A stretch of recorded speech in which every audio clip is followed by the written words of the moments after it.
بسم اللہ الرحمن الرحیم ان الصلاۃ تنہی عن الفحشاء والمنکر۔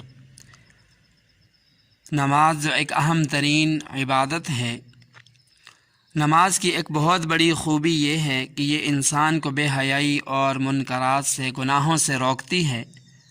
یعنی نماز پڑھنے سے آدمی کے دل و دماغ میں ایسی نورانیت پیدا ہو جاتی ہے کہ معاصی اور گناہوں کا جذبہ آہستہ آہستہ کر کے خود بخود ختم ہو جاتا ہے۔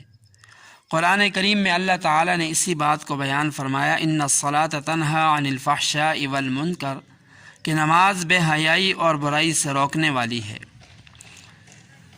اللہ تعالیٰ کا یہ فرمان تو 100% درست ہے، اس میں ذرہ برابر بھی شک شبے کی گنجائش نہیں۔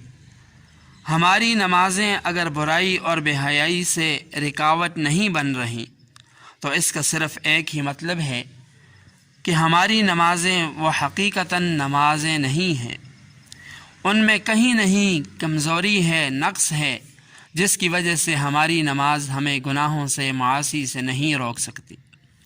سیدنا عمر فاروق رضی اللہ تعالی عنہ کے دور خلافت میں ایک خوبصورت عورت مسجد میں جایا کرتی تھی۔ ایک نوجوان اس عورت پر فریفتہ ہو گیا اور روزانہ اس کے راستے میں کھڑا ہونے لگا۔ آخر ایک دن موقع پا کر اس نوجوان نے اپنا مدعا بیان کر دیا۔ اس پاک دامن عورت نے جواباً کہا کہ ایک شرط ہے، اگر وہ پوری کر دے تو شاید تیرا مدعا پورا ہو جائے۔ تو وہ نوجوان بولا کہ ایک شرط کیا، آپ 10 شرطیں بتائیں، میں حاضر ہوں۔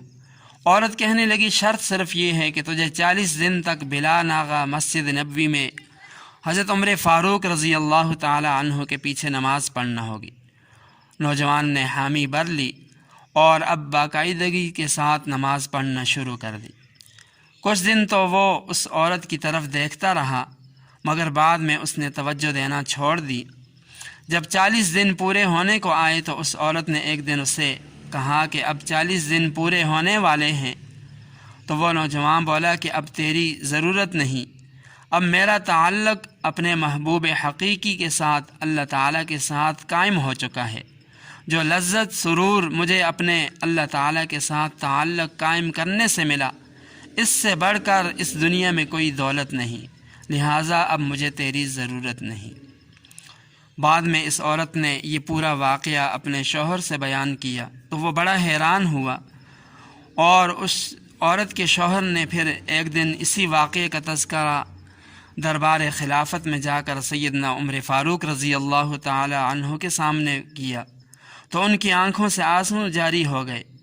آپ رضی اللہ تعالی عنہ نے فرمایا کہ یہی بات تو اللہ تعالی نے قرآن مقدس میں ارشاد فرمائی، ان الصلاۃ تنہی عن الفحشاء والمنکر، کہ نماز بے حیائی اور برے کاموں سے روکتی ہے۔